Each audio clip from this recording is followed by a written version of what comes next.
गौवे पाली तभी बने कान्हा जी गोपाल, दूध दही से वो करे सबको माला माल। आप सभी को गोपाष्टमी की हार्दिक शुभकामनाएं। आज की इस वीडियो में आप गोपाष्टमी की कथा के साथ ही गौ माता की आरती भी सुनेंगे। हमारे देश में गाय को माता के समान माना जाता है, उनकी पूजा की जाती है। ऐसी मान्यता है कि गौ माता में सभी देवी देवताओं का वास होता है। गौ माता की पूजा करने से सभी फल की प्राप्ति हो जाती है और गोपाष्टमी का जो दिन है, इस दिन उपवास भी रखा जाता है।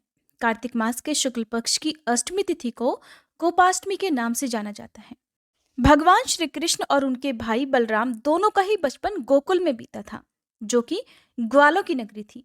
गायों को पालने वाले लोगों को ग्वाले कहा जाता है। भगवान कृष्ण और बलराम जी को भी गौओं की सेवा और उनकी रक्षा करने का प्रशिक्षण दिया गया।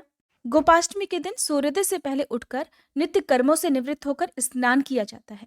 फिर गौओं और उनके बछड़ों को भी स्नान कराया जाता है। गौ माता के अंगों में मेहंदी, रोली, हल्दी आदि के थापे लगाए जाते हैं।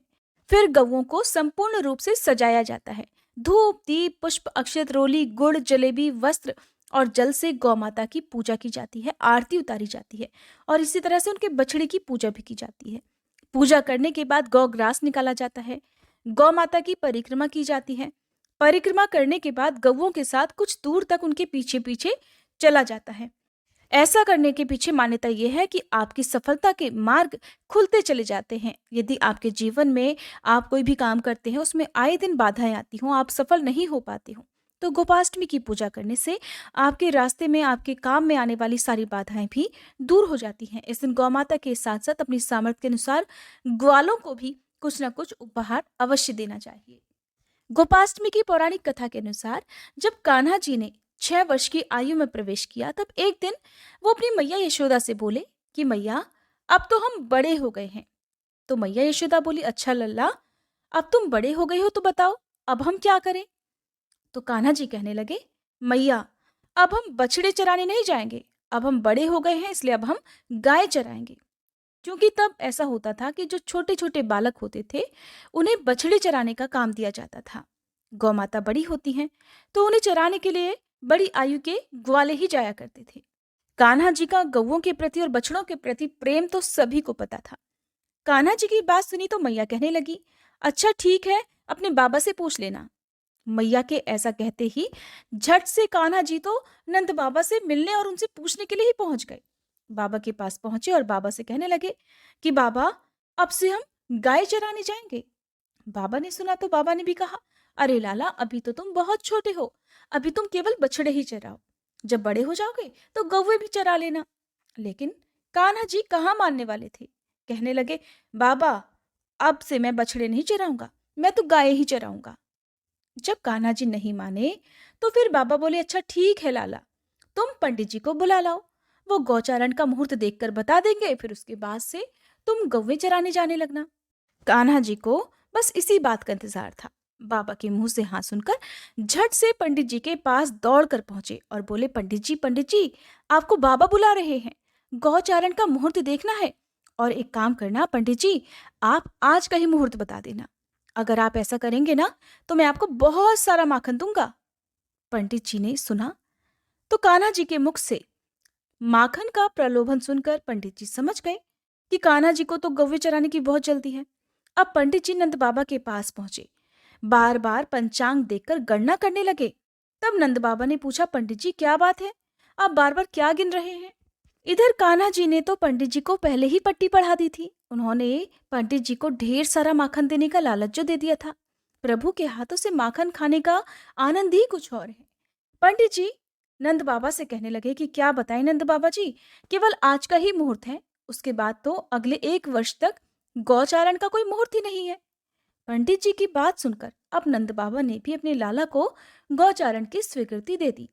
अब भगवान जो भी कार्य जिस समय भी कर ले, वही शुभ मुहूर्त बन जाता है। उस दिन भगवान ने गौचारण आरंभ किया। अब वह शुभ तिथि थी कार्तिक मास के शुक्ल पक्ष की अष्टमी तिथि। भगवान के पहली बार गौचारण आरंभ करने के कारण ही ये तिथि गोपाष्टमी कहलाई। मैया यशोदा ने अपने लल्ला का श्रृंगार किया। पूरा श्रृंगार करने के बाद जैसे ही वो उनके पैरों में जूतियां पहनाने लगी, तो लल्ला ने मना कर दिया। कान्हा जी बोले, मैया, अगर मेरी गौएं जूतियां नहीं पहनती तो भला मैं कैसे पहन सकता हूँ? अगर पहना सकती हो तो पहले मेरी सभी गौओं को जूतियां पहना दो, तब मैं भी पहन लूंगा।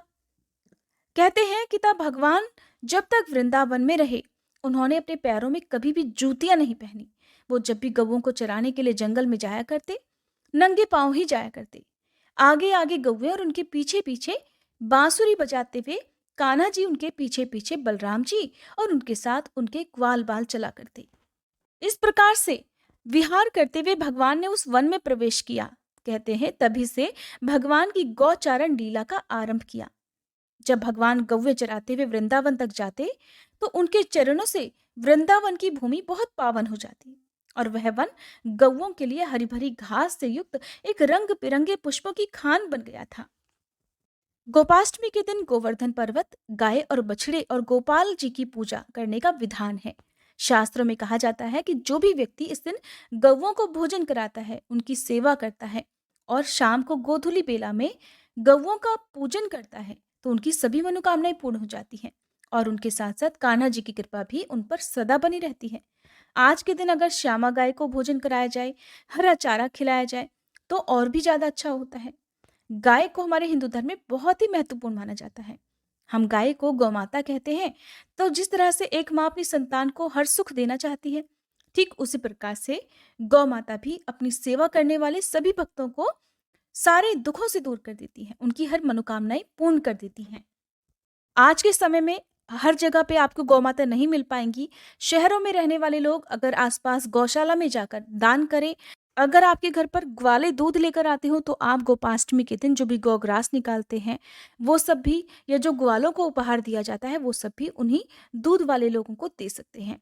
इसके अलावा गौ माता की पूजा जरूर करनी चाहिए। मंदिर में आप गौ माता की मूर्ति का दान भी कर सकते हैं। आप अपनी सामर्थ्य के अनुसार मिट्टी की, सोने की, चांदी की या पीतल की गौ माता का भी दान कर सकते हैं।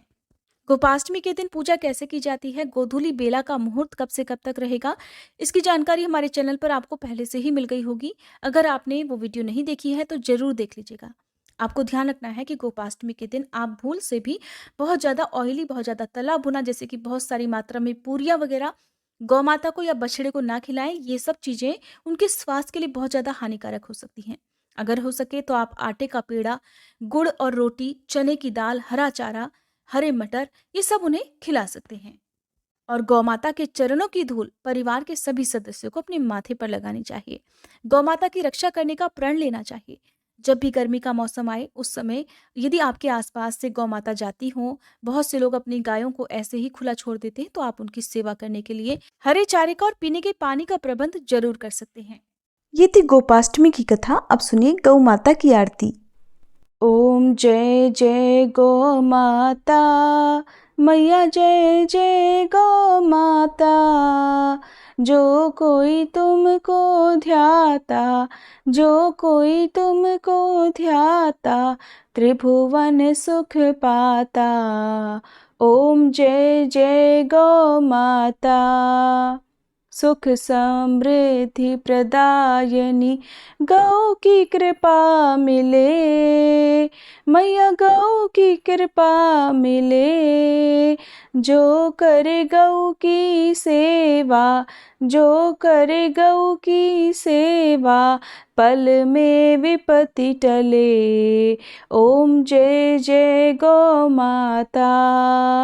आयु ओज विकासनी जन जन की माई, मैया जन जन की माई। शत्रु मित्र सुत जाने, शत्रु मित्र सुत जाने, सबकी सुखदाई। ओम जय जय गौ माता। सुर सौभाग्य विधायनी, अमृति दुग्ध दियो, मैया अमृति दुग्ध दियो। अखिल विश्व नर नारी, अखिल विश्व नर नारी, शिव अभिषेक कियो। ओम जय जय गौ माता। ममता मई मन भावनी, तुम ही जग माता।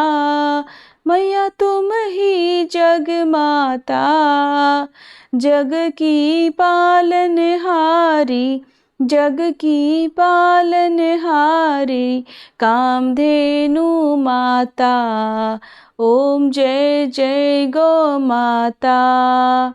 संकट रोग विनाशिनी, सुर महिमा गाई, मैया सुर महिमा गाई।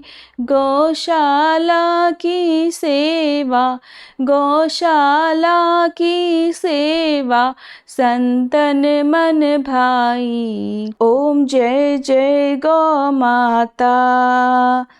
माँ गौ की रक्षा हित हरि अवतार लियो, मैया हरि अवतार लियो।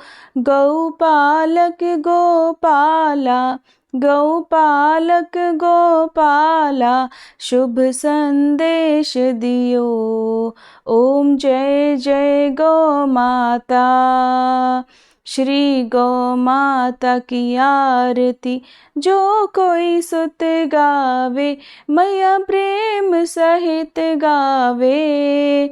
पद्म कहत वे तरणी, पद्म कहत वे तरणी, भव से तर जावे। ओम जय जय गौ माता। ओम जय जय गौ माता, मैया जय जय गौ माता।